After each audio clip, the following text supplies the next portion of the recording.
Hello, everyone, and welcome to season 3 of Everything is Gay, Even the Straight Stuff. We're here, we're queer, you're used to it. My name is John McDonald. I'm a queer playwright living in America currently. And today's film that we're going to talk about to kick off season 3 is by request of my beautiful co host, Magnus. So, why don't you go ahead and introduce yourself, Magnus? Hello, everybody. Everybody. Yeah, I'm Magnus L. Alexander. I'm an English author and comic book writer, and I suppose general dog's body as well. Sort of doing all the odds and bits ends I need to do. And I think you're being very bashful because when you do your Kickstarters for your comics, they often go over funding, which is really neat. Because not every comic book person gets that. So, Mm. Oh no, I'm very grateful for everyone's support and faith in what I do, which is and which always encourages me to go above and beyond what I'm doing. Even if it ends up with myself running around like a headless chicken sometimes. But it's all good. It's all good. oh, good. Yeah. Well, everything is not all good in the movie we're talking about today. There's some really good stuff. It's a very bittersweet story. It's still a very heart-wrenching story in a lot of ways. It Mm, came from a 13-page short novella by, and I can never pronounce her name, so I'm sure I'm getting this wrong. Annie Proulx. I don't know if the X, how we're supposed to say the X, but however you're supposed to say the name, it was a 13-page novella that was made into a film by Ang Lee. It's not my favorite of Ang Lee's films, and it's probably not his most well known, but I think it's probably his best. We can talk about that as we talk over the film. But what made you want to bring Brokeback Mountain to our um, first podcast episode for season 3? What makes it well, everything is gay other than the obvious of the leads being gay? besides the entire film being drenched in gayness, um, It's true. I suppose I chose this one because I felt as we were starting the third season in February, and it's the month of romance, apparently. Um, for me and my partner, we show our affection to each other around the entire year. So I don't know, we don't generally celebrate the 14th of February because we're kind of constantly doing things for each other anyway. But beyond that, because we're starting in February, I thought it might be nice to choose something that was quite impactful um, for mainstream cinema and queer cinema at the same time. Um, and I think we have mentioned Brokeback a few times in connection to a few other things, haven't we?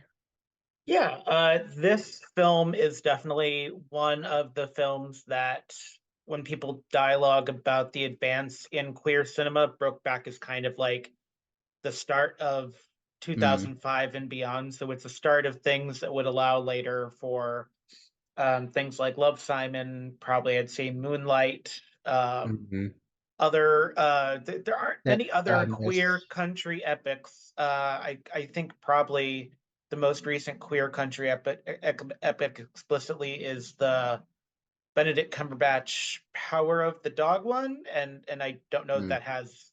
I Some of the themes in it are questionably redemptive to the queer experience.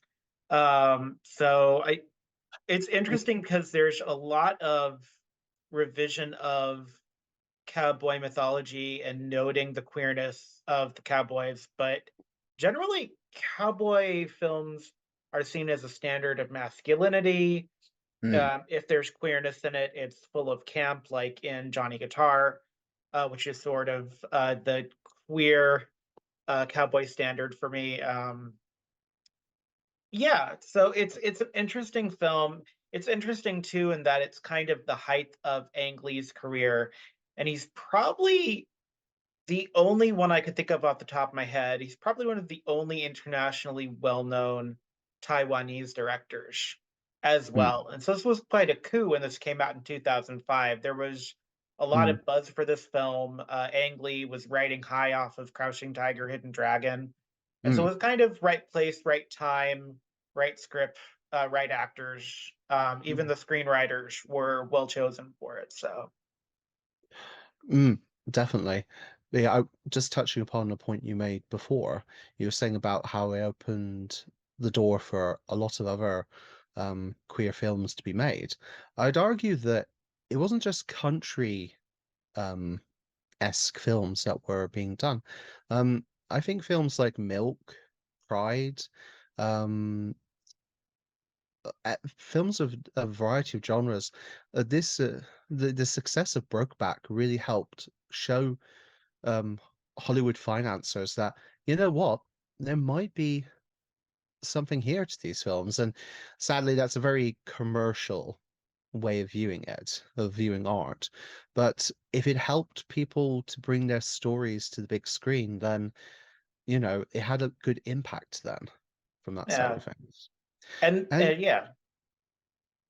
and yes, sorry, I interrupted. What were you going to say?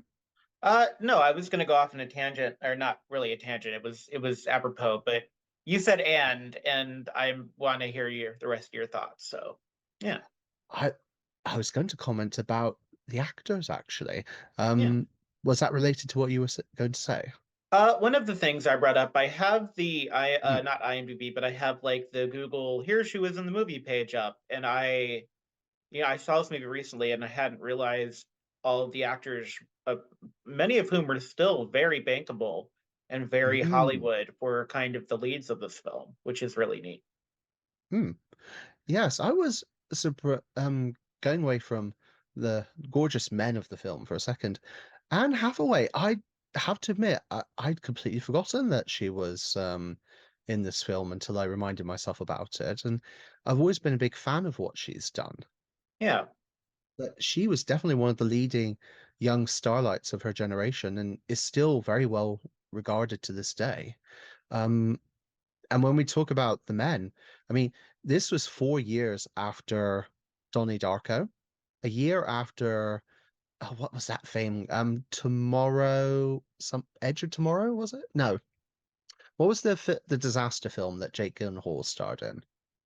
It um, the year before this. I can't remember. He's done a lot of work. For our listeners, they can be angered as later for not knowing Jake Gyllenhaal's entire filmography, but he's done a lot of good work. So you can Hmm. pardon us for not knowing it off the top of our head.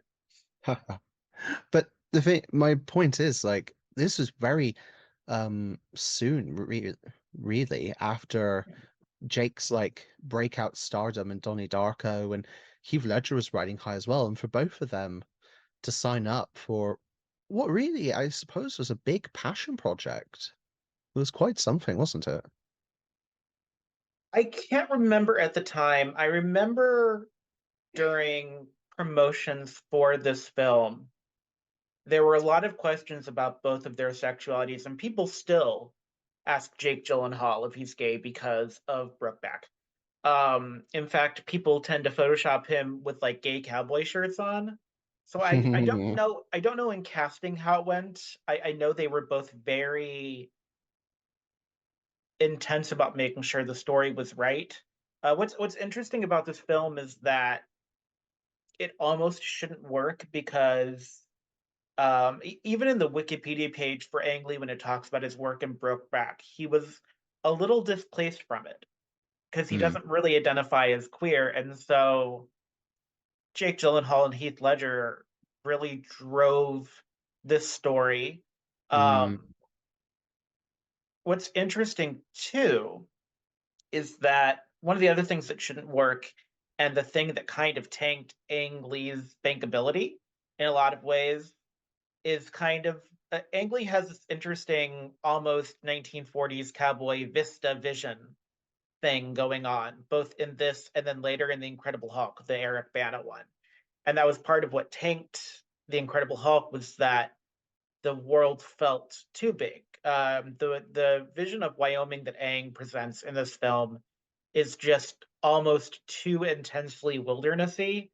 It's when Hmm. you're inside, you're so confined and everything is so tight, and then when you're outside, unless you're getting a close up on Heath and Jake, they are almost dwarfed by the Wyoming wilderness and all the places they filmed except for Signal, where they start the movie at, which is not where the novella starts at.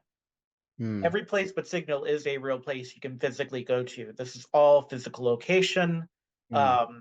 This is all them really on horses, really jumping into a lake from like 50 feet in the air. This is It's, all very real, and it's almost too real. It's almost so real, it's jarring.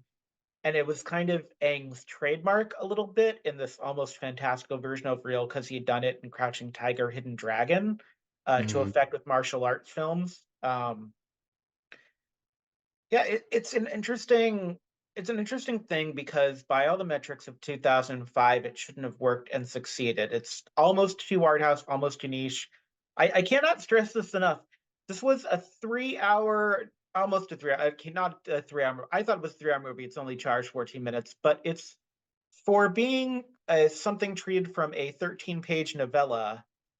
It feels like there shouldn't be enough to make two and some change movie here. Like mm, it feels like it shouldn't be paced the way it is. It feels like it should be a short film, but there is such an incredible length to this film and to the story of the 20 years that Ennis and Jack get together and kind of the heartbreaking ways they can't talk to each other and the heartbreaking ways they do mm, talk to each other. There's so much in this film that's about the absence of what's there.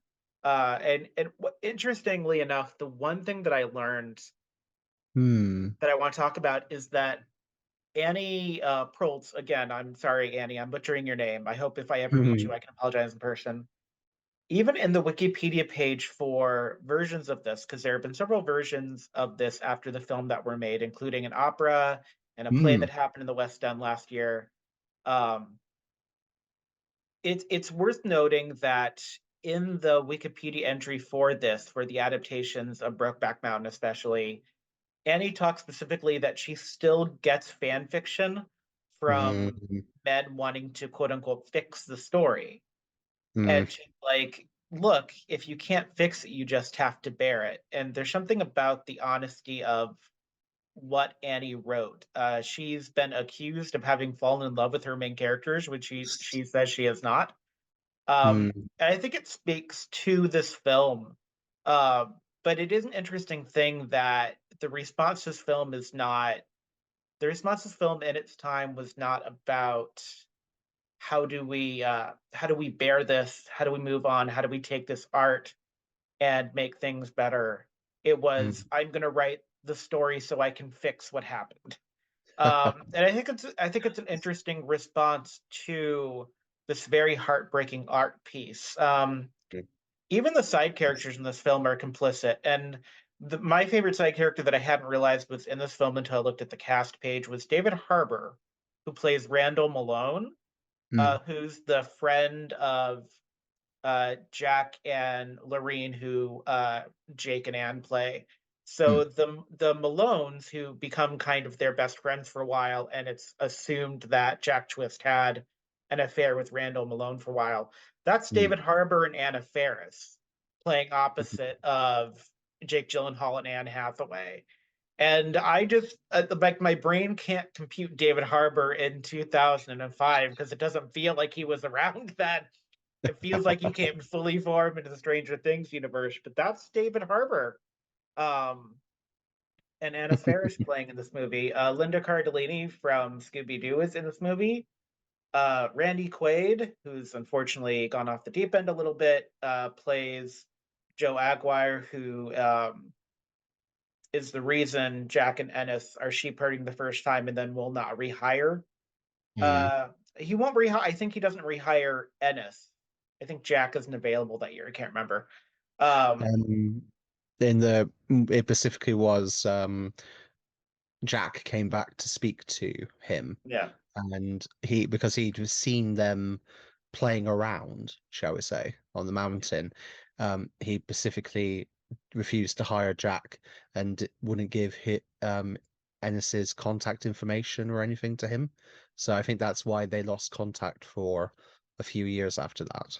Yeah. And Michelle Williams does a really lot of great heavy lifting as Mm, Alma, who plays Ennis's wife. And what's really great about this is that you see the absence of language because there's so many things that Ennis Delmar doesn't know how to say. And you see it in how it affects not just his relationship with Jack, but also his relationship with Alma. He doesn't dislike Alma. He's just gay, but he doesn't have the language for it. And in 1963 to 1983, we mm, didn't often have that language. And so this is a movie that you can watch if you're a person that likes looking at how people both succeed and fail at code switching, about kind of the absence of things, even at mm, looking how queerness was perceived in the 60s and before. Because it wasn't mm, all swinging for all people, you know, it wasn't like an accepted. We have this idea of how accepted things once, even in us fighting for our rights, there was this idea of how do we assimilate versus how do we stand out.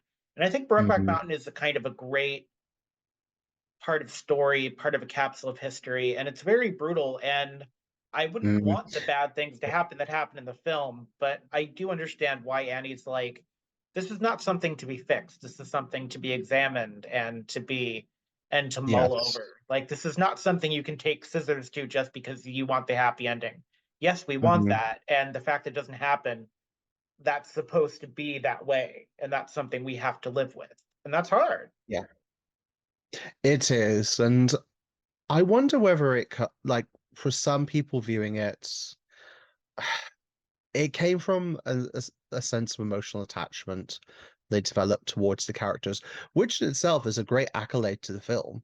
There's so many films and shows and books, etc., that you witness, but you never form a connection with. The fact that um, these people become so invested within the story that they want to fix it. Um, it's a great little gold star to the film. Although I wish that they would have some perception that maybe you shouldn't go bothering the author about like your desire to fix the story, because the story doesn't need to be fixed. The story is what it is at the end of the day. Yeah. It's an examination of this time period and sadly the very real struggles that a lot of um gay and bisexual men and um gay and bisexual women and trans went through in that period out in the rural parts of the States. And that's not to disparage against people that were having similar experiences in urban environments and such, but the story is very specifically about what was probably quite real life experiences for a number of people that they were going through. The struggles to understand their feelings that weren't part of the norm per se, um, to find a place for themselves. And some people had it better than others, unfortunately. But that's why it was so important to have a story like this told.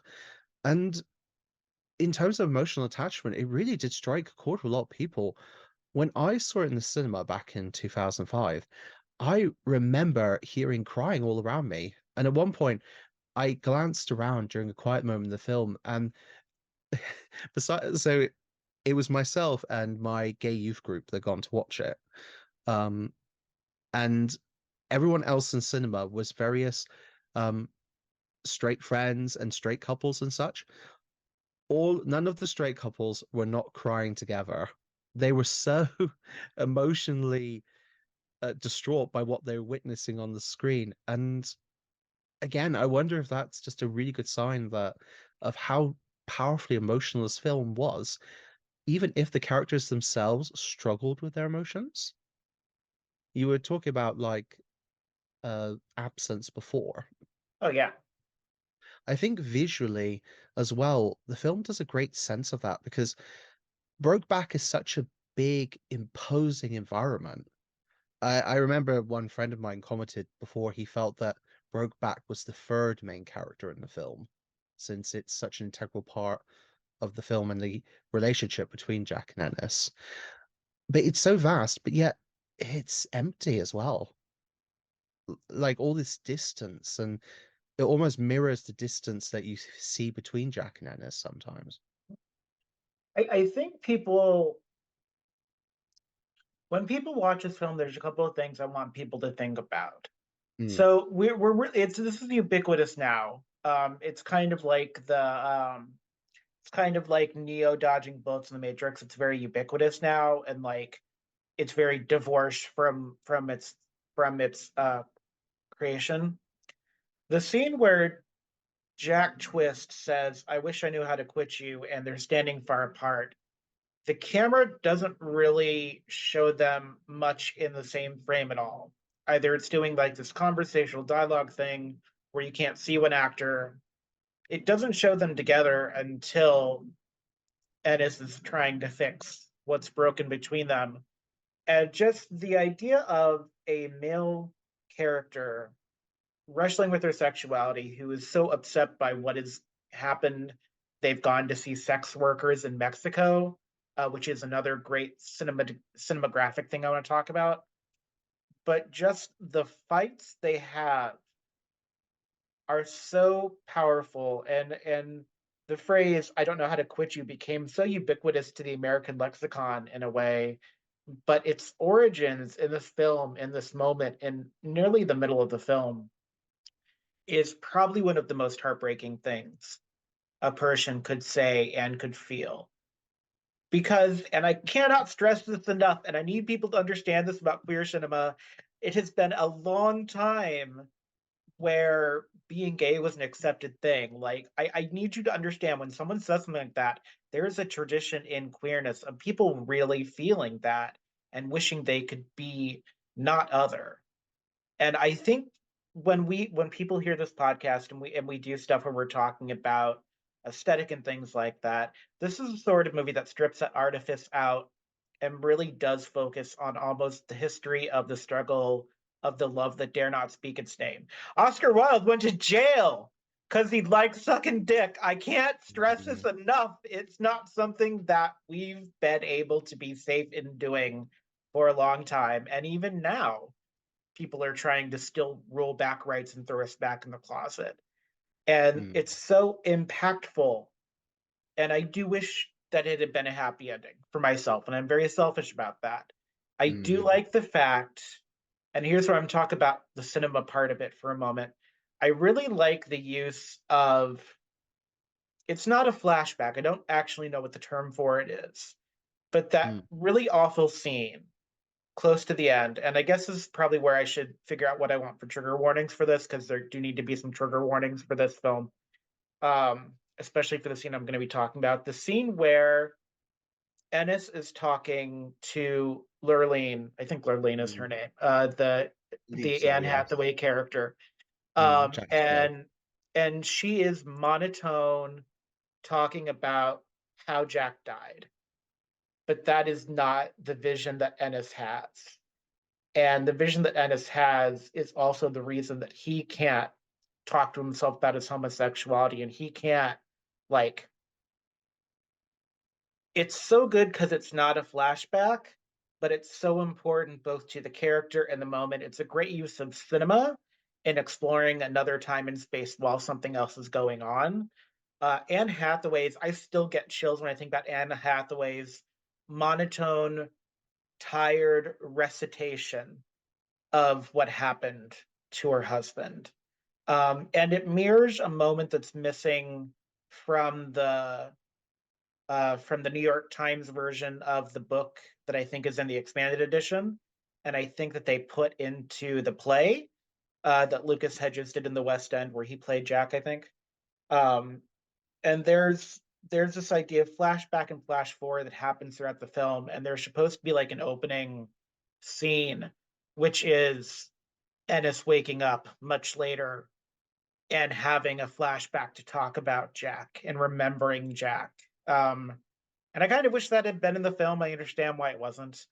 Mm, Um, but there's just the cinema of this film and the heartbreak of it. And I don't want to call it unease, but there's something very important about queer films like this where there is a frank unease and a remembrance of when Mm. things weren't good. And it's heartbreaking, Oh yeah. but it kind of has to be. I mean, it kind of has to be honest about the struggle of sexuality in a world where sexuality, straight or gay, is taboo, but being gay is even more taboo and it's punished. And so it's a visually beautiful film, but it's just heartbreaking in so many ways. I don't know who else could have directed this. I can't think of anyone but Ang Lee doing something like this, even if he was a little displaced from it, with such a deft hand. You see his work in Crouching Tiger in it. You see a little bit of what we're going to get in Life of Pi, which he did in 2012. Mm. You don't see as much. So my favorite Ang Lee film, Eat, Drink, Man, Woman from 1994, you don't see as much of that in this. But if you watch Eat, Drink, Man, Woman and look at how spacing works, and Mm. how claustrophobic the inner city feels, you can understand why in a rural area he took Wyoming and he made it so big and vast and incomprehensible, which is, by the way, what most of America is like. Most of America is vast and incomprehensible.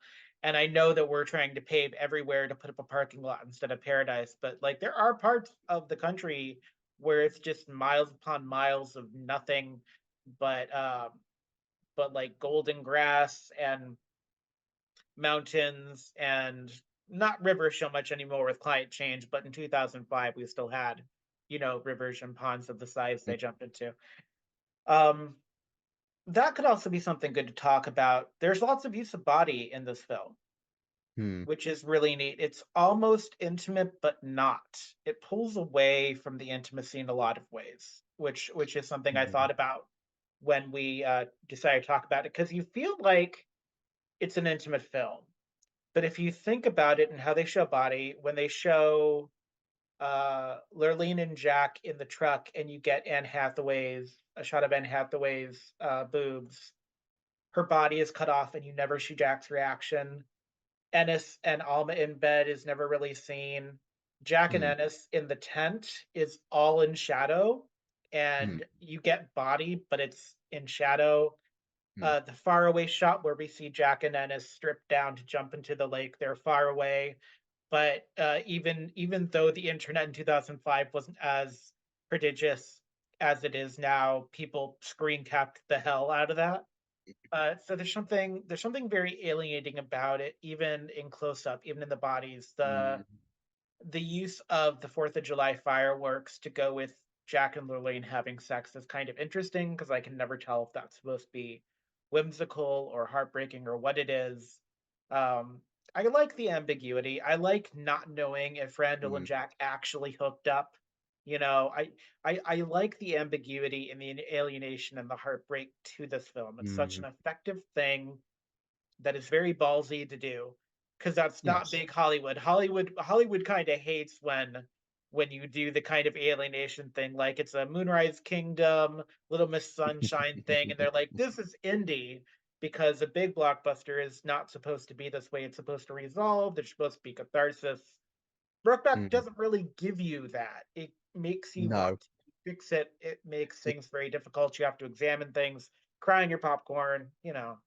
yes. It leaves you distraught. It leaves you in a way empty because of as you say, there's no like satisfying conclusion to this story.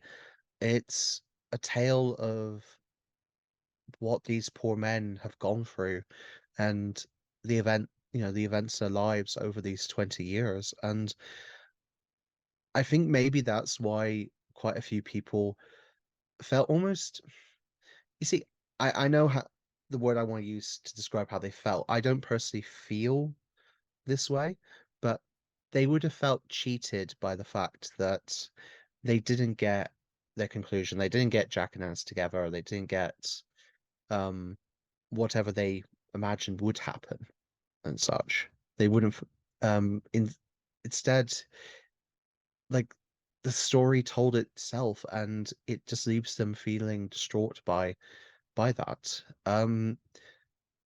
I agree with you. Like, there's a lot of implications in the way the filmography is.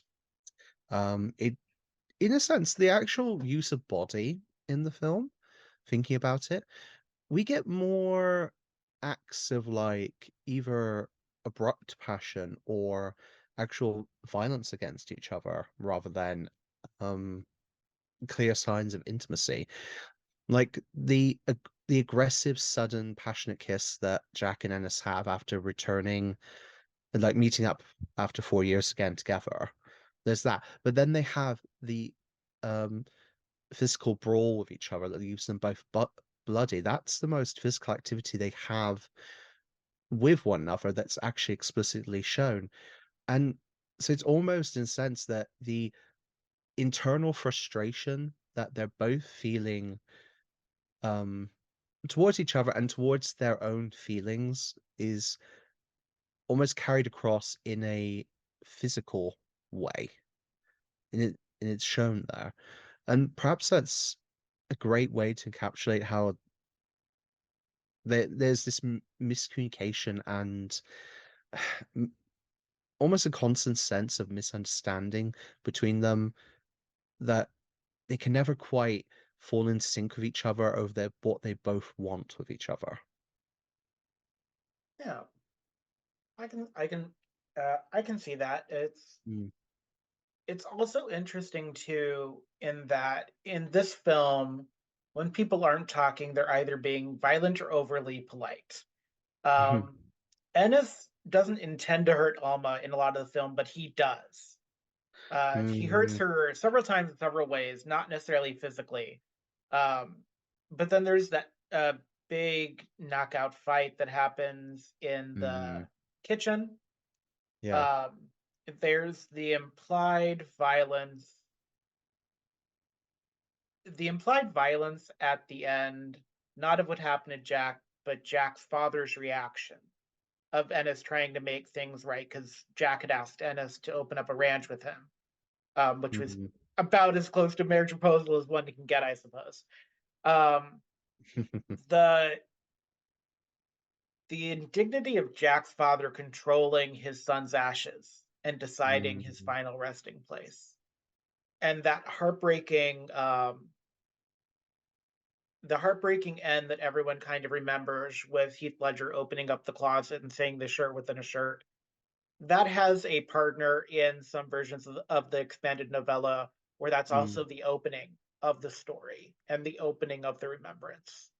Um, and I think that in itself is exquisitely painful in a lot of mm, ways. And it really does talk about the language of silence in this film, which is very hard to do on film because people, especially in America, expect a lot of language in our movies.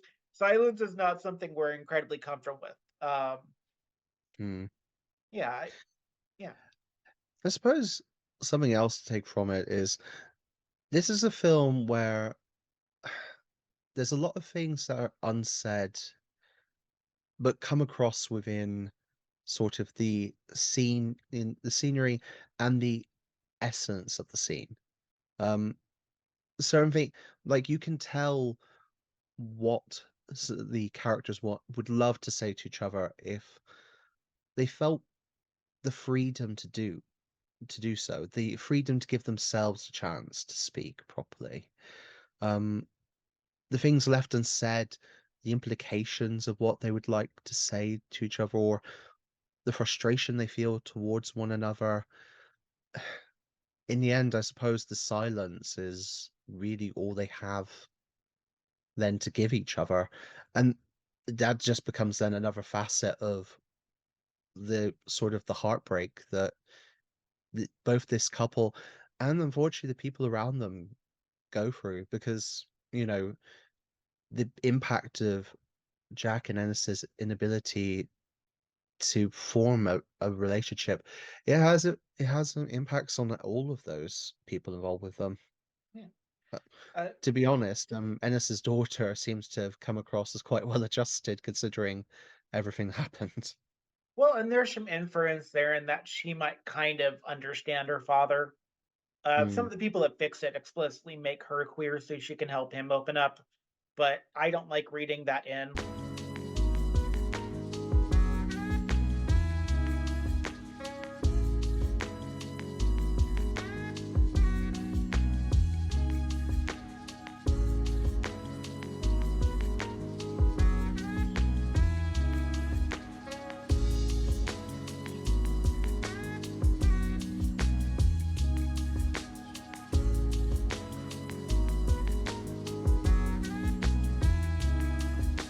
I think one of the things that's really important to think about when you think about Brokeback Mountain, not necessarily in its queerness, although I think it does have some of that too, um, is that foreign-born directors are always better at portraying the Wild West consistently than American directors are. A lot of the cowboy movies that people love, the Clint Eastwood ones, some of the John, I don't know if the John Wayne ones, those were all MGM, I think. But at least the Clint Eastwood ones, almost all were exclusively made by Italian directors. And so there's actually this interesting duality in how America is showcased, especially the rural parts. It's sort of changing. Like we have movies like Red Rocket, where it feels like the rural thing is starting to come back to a homegrown feel. Um, so for a long time, it was really Italians that were doing the myth of the Wild West in a lot of ways. Uh,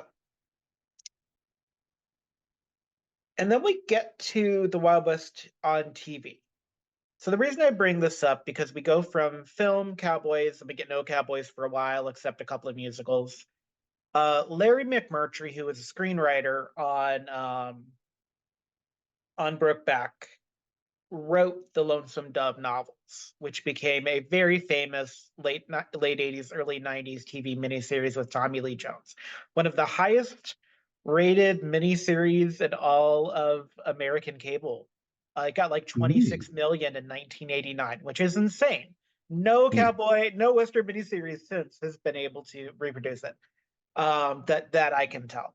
So there's kind of this ease of comfort with what West, rural, and wilderness means in a way in America because Lonesome Dove transitions into like Dr. Quinn, Medicine Woman, and things like that.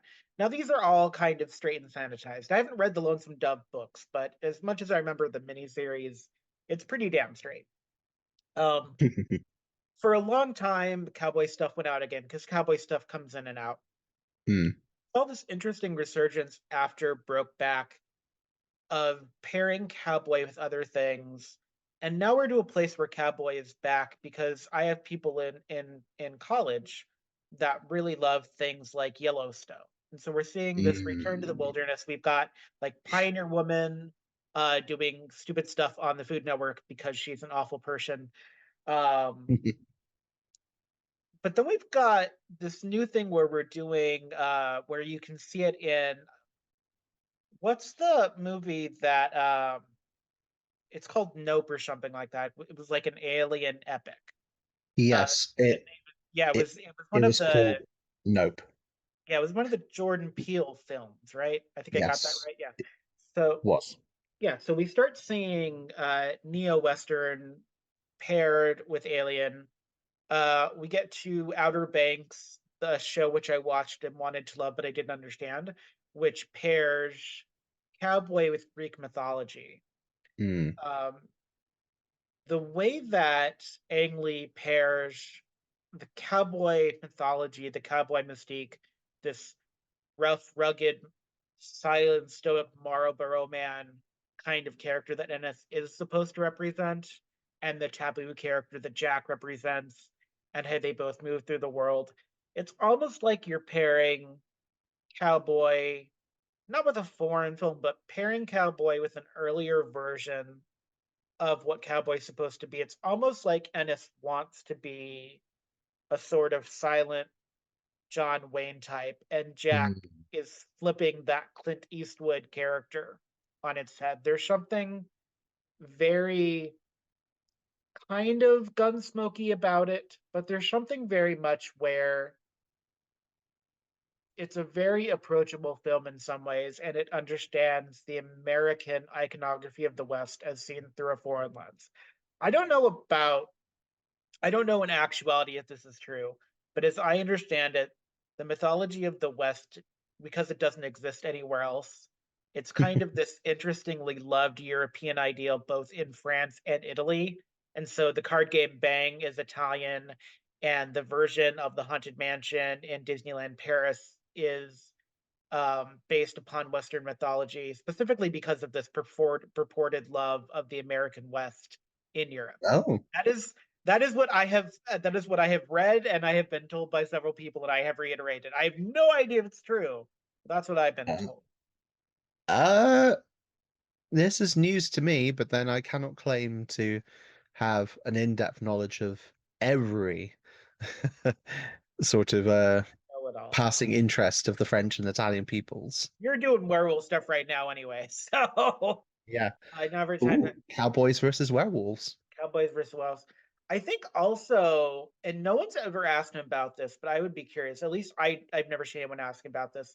Mm, I would be curious to know if Orville Peck's not aesthetic, but his music is influenced by Brokeback, because I know that his mm, work um, is really deep into Western. Like he loves Western mm, mythology. He's not American born, so he comes at it again as kind of this foreign person that fell in love with the with folk music in a very niche sort of country mm, western. But I can't imagine that Orville Peck has not seen Brokeback Mountain. But no one's ever asked him mm, about it, and I do wonder if because he wasn't tasked to do the music for either the play from the West End or the opera. But I do wonder how much of Brokeback influenced Orville Peck's idea of romance. I could honestly see like Curse of the Black and Die potentially being a song that's an mm, ode to Brokeback. I'm a big fan of Orville. I think Orville's work is really interesting in what it does aesthetically. I think kind of this glam rock neo country thing is really cool and different. mm, Um, it's also his work does give me some Brokeback vibes. There's something very dark and alienated about it, and it's liberating, but it's also some of his songs are very deep and difficult. And there's something very Brokeback about Orville's work in a way. mm, Um, yeah. So it's one of those mm, things where when we think about Brokeback Mountain, its queerness sets it apart, but American viewings of cowboy mythology as seen through a foreign lens was not new. So it mm. wasn't necessarily a reskin. The setting in Wyoming is kind of new. Wyoming's not usually a place where you set the sort of thing. But I really liked the use of Wyoming because really the only other time we see in a mainstream film was um, I think they're in South Dakota is in I think it's Vertigo where Hitchcock has the big fight on Mount Rushmore. So it's not, or maybe it's North by Northwest. I can't remember. But so it's kind of unusual to use Wyoming as like a rural Western representation, but it works really well. The vastness of it works because it's still kind of green, which I Mm. like. Like it's Yes. not completely barren. It's not completely, the desert. There's still some green and things that thrive in spite of how alienated it is. And I think it's Mm. probably part of Yeah. the message too, I would say. Yeah. Like the sheep. Yes, the sheep. That's why they're there. They're sheep herders. Something interesting too is when you look at cowboy mythology, generally it's a person transitions into being a sheriff or something like that. Mm, Uh, that was kind of the first big cowboy movie, High Noon, which was famously made in real time. Like there's no time mm, editing in it. It's real time. It's absolute insanity. Um, Normally in a cowboy movie, people transition. Like if you think about like Tombstone, where someone transitions, uh, support your local sheriff, Blazing Saddles. It's normally about the construct of the Western town. It's normally about someone be stepping into a role and becoming a bigger part of the mm, community or trying. This movie is more about the futility of trying to get through life. Ennis and Jack never really get to achieve a higher ideal than longing for each other. Like they no. they want to, they try. Uh Jack works for his father-in-law. Ennis does his best to be a father and to make a living doing Mm, what he knows, but neither of them fulfill any sort of actual cowboy trope. And they're always no. cut off from having that same experience as they had the first time, whether it's by Randy Quaid's character or by Michelle Williams' character and and is having the responsibility of having children. Mm. They never are able to recreate that first magical. It's very much Mamma Mia. You can never recreate the magic, later on in a way. It all comes No. back to Mamma Mia. Maybe that should be the name of the podcast. It all comes back to Mamma Mia, at some point. Mm. True. True. Well, maybe we could do like a special one-off renaming episode if we found something that really had a strong connection to the good old Mamma Mia. Yes. Um, Well, I'm also just being yes. a little silly because, to be perfectly frank, the movie is a bit of a downer. Mm, Normally, when I talk about queer yes. cinema, I want to do more uplifting. I try not to do too much, Mm, but like we have to acknowledge a lot of queer cinema is about longing, and a lot of queer cinema in the olden days did not end. If you've ever seen either versions of Boys in the Band, that's going to ruin your day because like no one ends happy in that. no. Fortune in Men's What? Eyes, everyone's in jail at the end of it. It's not queer cinema getting a happy ending is such a new and still kind of somewhat revolutionary thing. I don't think Mm, about it, but the reality is when we talk about queer cinema, so s- often it's that unfulfilled narrative. yeah. I do want. Ooh, I want to touch upon modern queer cinema and LGBT creations in a moment. But actually thinking about it, I just made this connection in my head. So it was an unfortunate older trope about, you know, LGBT characters could never have a happy ending. And that was a sort of running, and I don't want to say law or a running sort of theme. It was what was demanded by the studios and by sort of the publishers and such in general. You can't show LGBT people being happy and getting a happy ending. That they have to show them meeting a sticky end, and that was something that happened for far too long. Um, in a way, you do see it happen within this film. But the crucial difference is that this is a story sort of where recapturing control of the narrative. And the reason why, the story is what it is because we're the ones telling the story and we want to show like what it was during that time as experiences for many people. So yes, whilst it still in a way follows a lot of the theming from the older decades in the sense of like your gays can't be happy and have happy endings. There's a crucial difference in the fact that this is very much a queer film that was made for the purpose of telling that story and telling it in a way that's not disparaging the characters. You know, the reason that they end up unhappy is sadly that's just what that time was like for many people. Um, and so yes, it is an incredibly tough film to watch, but it wouldn't be Brokeback Mountain if it wasn't the story as it is at the end of the day. Um, and we touched upon how it influenced cowboy films and series. I just want to quickly ask you, do you think it's influenced modern LGBT television as well? I think people probably go and think about it. I mean, I can count on my hand the number of times like Family Guy has referenced it for a joke. Mm, Um, I don't know how much TV is doing it. I think Outer Banks might have played with it a little bit, mm, but not very much. There was quite a bit of homoeroticism in Outer Banks in a lot of ways. When I mm, think about like Yellowstone, I don't really think of queer characters. It's mm. so much about survival. Um, I Yes. I'm not like I don't think that anyone has asked anyone recently if Brokeback is like one of their things that has Like I could Mm, see if you think about a superhero film in that context, maybe one of the Punisher films mm, could potentially fit that if you find the wilderness to be like an inner city narrative. I think it's tough because now we're just far enough removed because mm. we're going to come up on like the 20-year anniversary of it next year, right?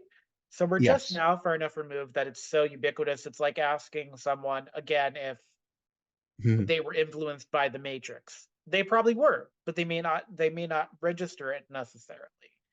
mm. I do True. think our generation specifically is heavily influenced by nostalgia for this film.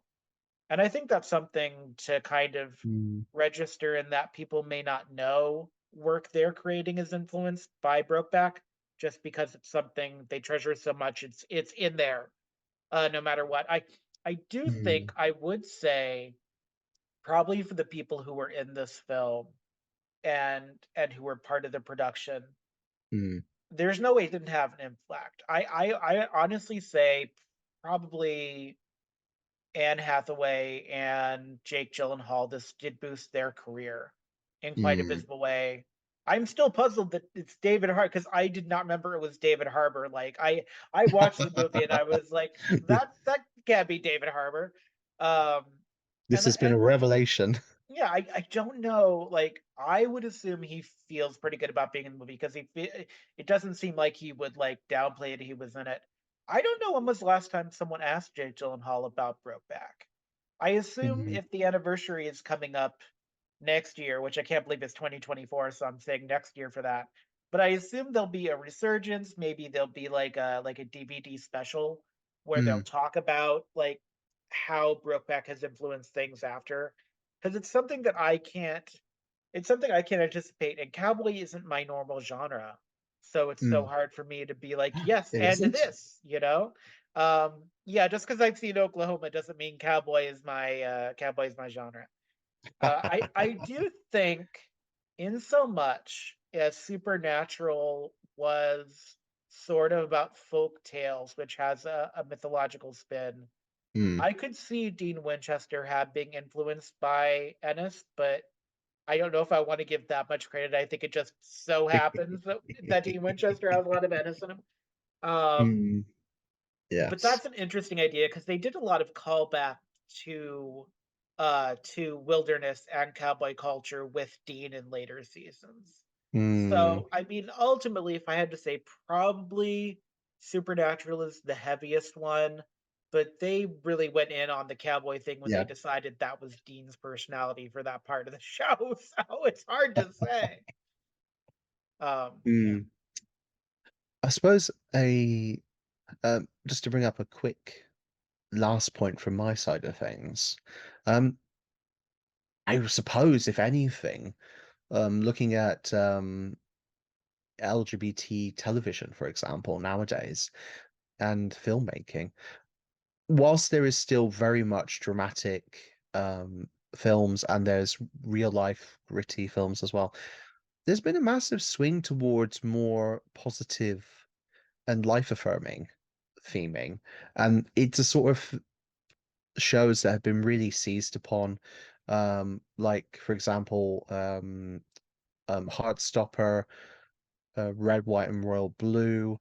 Um, to go the slightly dramatic sort of end, Elite and Young Royals and such.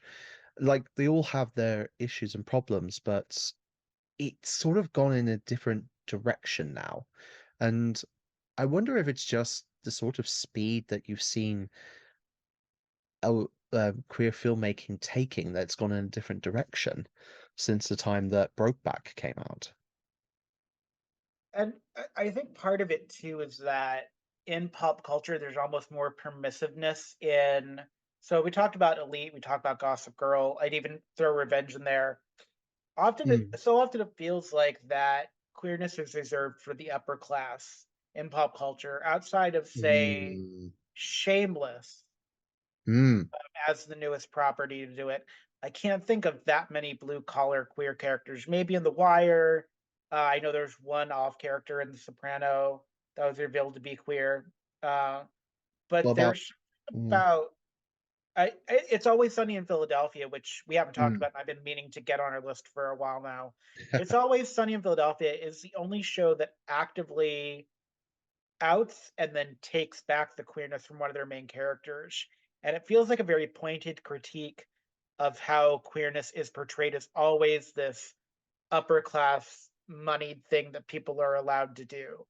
mm, There's not a lot of outside of Shameless yet again that I can think of, and I could be totally wrong. Because again, there's so many TV, there's so many different streaming services. I always am missing something. I feel like it often feels like when we talk about queer characters that are explicitly out there, mostly they're upper class, rich, and they can afford the decadence of being gay in a lot of ways. Or they live with a family that accepts them, so they don't like if they go to high school or something like that. When I think about lower class, like queerness and people that are economically struggling but still come out, Shameless is the only one I can think of off the top of my head. mm, And that's kind of a problem. And that's something Shameless and Brokeback share is that Brokeback is not a movie about people that have made it and have no money struggles. Even for Jack, the male character, the lead that's supposed to have quote unquote made it, there's still struggles because he's living in the mm, shadow of his father-in-law's company. mm, Um, his wife is arguably the more successful, but he's also mm. he spends almost his entire life brokenhearted over Ennis, which to be fair, I've seen Heath Ledger, so I understand. Yeah. But it's one of those things where, and I don't know if this has been different in British TV or if there's more of it in your Mm. dramas, because you have a lot of like period dramas, and quite famously, Downton Abbey had an openly queer character. I think that was the character. What's his The name in butler. later? Yeah, the butler in Downton Abbey. Um, so there's that, but mostly it feels like it's not reserved for the more rugged, quote Mm. unquote, lower class characters. Yeah. It feels I very upper I class. would. It feels very posh, very euphoria-ish, kind of Yeah. thing. I God's Own Country. That was about a pair of farmers and such. And Oh in a yeah, way, I it think was that's always is told that as Australian or was that British? I can't remember. it's I don't. British. Okay. It- during the actual promotion of the film, journalists often quoted it as the British Brokeback. So there you go. There's a there's an No, influence there for you. yeah, I appreciate that. Yeah. So I really liked today's episode in the work because we often do stuff that is straight and we queer code it, but taking something queer and looking at its history is Mm, really important. Because, and again, I cannot stress this enough. 2005 was only nearly 20 years ago, and this was a taboo movie then. This was kind of a rule breaking thing. This changed the trajectory of several careers. um, mm. it is a heartbreaking film. It's not a film you come out of feeling better about being queer necessarily. Um, but it's so important to tell this history. Wyoming is also the place where we lost Matthew Shepard. Mm, That's one thing too. It's one thing to think about is that these stories are very real for a lot of people. That's part of the crying in theater. That's part of the kind of crying as catharsis. So as much as it kind of sucks to do, it's good to be able to acknowledge these stories and give it context and give it space in kind of the history of American cinema as well, and be like, this was, the stepping stone, the next thing that the cowboy narrative was going to do in critiquing mm, masculinity and critiquing the harm of alienation and not being able to talk, of looking at the idea of rural and Western and saying, hey, this kind of thing did happen and we're going to look at it for good or for ill. Um, mm. it's a very important movie. It really is, and that's just is. If you haven't seen it or it's been a while, it might be time to pop it in. Maybe if you're Mm. having, Yeah. maybe not if you're having like the worst day you've ever had. Maybe on like a medium day, Yes. so you don't bum yourself out or like make things worse. But like it's really important to think about queer films in the context of cinema, of where we are in that time, Mm, 2005 wasn't that long ago, and like it's like the fight for marriage equality. It wasn't that long ago, you know. We take for granted now seeing drag queens on streaming services all the time. RuPaul's Drag Race started 4 years after this movie came out in 2009. mm, Like, it's still not even a footnote in the history of things. Like, mm. I just can't express this enough. When we talk about stuff from 2005, it seems like it's been around forever. Only the blip of an eye. Yeah. And it's such important Mm, work to be able to shine a light on. So, yeah. mm. Yes. Oh, wow. I think you nicely summed up all my thoughts on that as well. Oh, good. Well, So, I'm here to help however I can. Yes. well, it's been a pleasure discussing this with you today, dear sir. Yes. And hopefully next time we'll have something that's not too dark as this one. No, there's always a bit of darkness when we talk about things like romance and star-crossed lovers, because that's how drama works. If Oh, you're yes. not physically moving someone in a room, you have to emotionally move them in a room. So there's Yeah. always going to be that. But yeah, it was in Brokeback, it's very important to acknowledge the darkness in it, because that's the only way you get to the light is by acknowledging the darkness. If you ignore it, it just gets worse. Yes. Um, but I'm so happy to start season three with you and to have another year to do pop culture stuff and to Mm. talk about when everything truly is gay, even the straight stuff. We'll see you all, hear you all, however this works, however the internet works. Yes. Next time, for everyone listening, thank you for tuning in, and we'll see you. We're trying out Thursdays instead of Tuesdays, so that's the other part of it. But we're trying out a new day to see if people like getting an episode on Thursdays instead of Tuesdays better. Um, but yeah, so we'll see you in 2 Thursdays with more of Everything is Gay, even the straight stuff. Have a great night, everybody. Bye.